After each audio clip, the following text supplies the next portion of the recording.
ఒకసారి ఒక శాస్త్రవేత్త ఆయన తన స్నేహితుడు నాస్తికుడుగా ఉంటాడు, ఇంటికి పిలుస్తాడు విందుకి.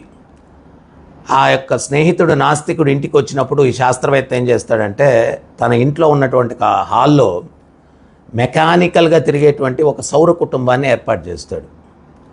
ఆ నాస్తికుడు వచ్చి హాల్లో కూర్చొని అది తిరుగుతూ ఉంటే దీన్ని ఎవరు తయారు చేశారు, భలే ఉందే అని చెప్పి అడుగుతాడు.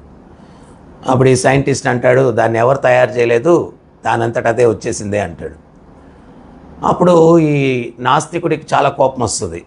ఎవరు తయారు చేయకుండా అది ఎట్లా తయారవుతుంది, ఎవరు చేశారో చెప్పు అంటాడు. లేదు, ఎవరు చేయలేదు, నాకు కూడా ఆశ్చర్యంగా ఉంది, అది ఎట్లా వచ్చేసిందో అంటాడు. ఈయనకి ఇంకా కోపం వచ్చి, మీ ఇంటికి నన్ను విందుకు పిలిచింది నన్ను ఫూల్ని చేయడానికే, ఎవరు చేయకుండా ఎట్లా అవుతుంది ఇది అంటాడు. అప్పుడు ఆ శాస్త్రవేత్త అంటాడు, ఒక నమూనా సౌర కుటుంబమే ఎవ్వరూ చేయకుండా అది తయారు కావింపబడదు అని చెప్తున్నారు.